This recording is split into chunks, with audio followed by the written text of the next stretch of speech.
Hello, good morning guys. Welcome back again sa ating isang video ngayong araw na to. So eto, meron tayo dito ngayong alagang pusa.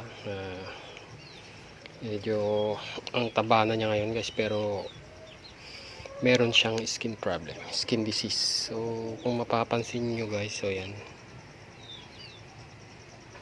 buntot niya, ayan, wala nang balahibo, yung dulo ng buntot niya, oh. Tsaka dito sa bandang tenga, tsaka dito sa noo niya.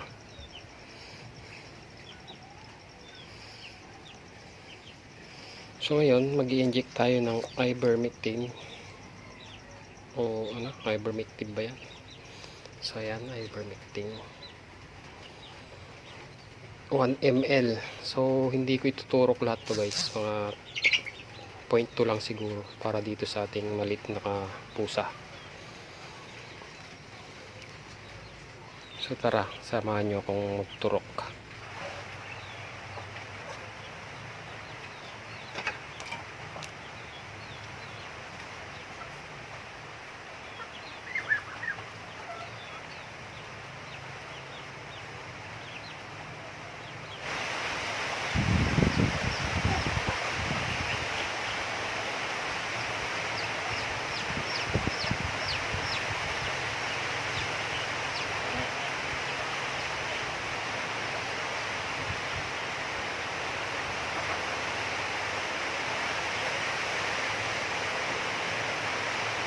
So yun guys, so nakita nyo naman, dito ko lang banda tinurok sa kanyang batok. So hintayin natin yung resulta guys, yun sa ginawa ng pagtuturok ng ivermectin. So yan, wala nang balahibo yung dulo ng buntot niya, pero tignan natin yung epekto ng gamot. Sure, mga after 1 week tignan natin yung resulta. So itong natira, ibigay ko na lang dun sa isa pang pusa. Dun sa ano. Ito kasi may lahi kasi to guys. So hindi ko alam kung ano yung lahi nito. Basta crossbreed yata to ng Siamese tsaka ano, Persian ba yun. So di bale, tignan na lang natin yung resulta.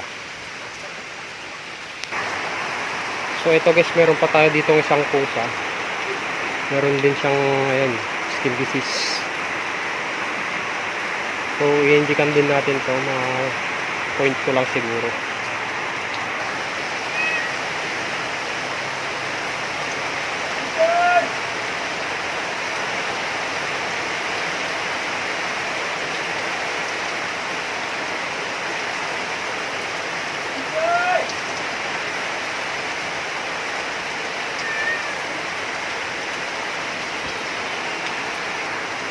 So meron pa tayo dito isa pa. Ayan, medyo mas grabe tong tama nito guys, eh. Ayan, eh, sa mukha niya. So bibigyan na rin natin ng 0.2. Tatang lang.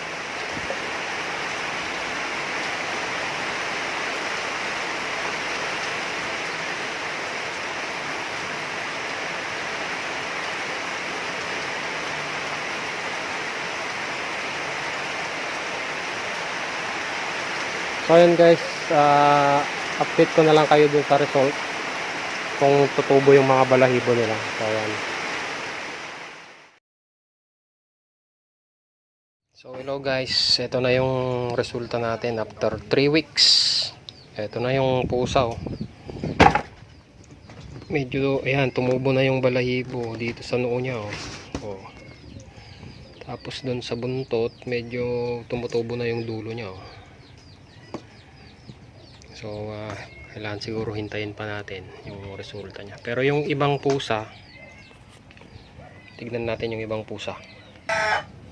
So ito naman yung isa guys. So yan, ganda na ng balahibo niya, yung kumintab pa, oh. Kung dun sa last video niya, parang nakakalbo na yung sa ulo niya. Ayan, ayan na. Pagkatapos siyang maturukan ng ivermectin, yan.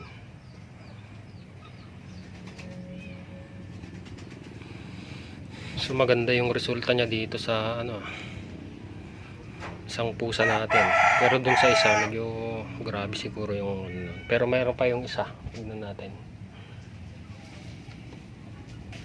So ito pa yung isang pusa guys. Ayan. So makikita nyo ang ganda na nung balahibo niya.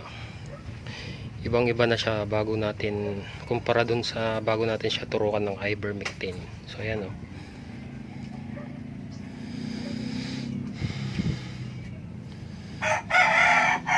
Ang ganda ng resulta dito sa ating dalawang pusa. So basta maiturok nyo lang yung ano, yung ml na dapat na maiturok sa kanila. Pagka ganito kasing kaliit, 0.2 lang. Depende dun sa timbang ng pusa na tuturukan. So ayan guys, maganda na yung balahibo, yung balat, okay na rin. So ayan guys, sana nagustuhan nyo yung resulta ng ating pagtuturok ng ivermectin dito sa ating alagang pusa. So ayan, sana may natutunan kayo guys dito sa ating video. So ayan, at again, thanks for watching guys. See you next video.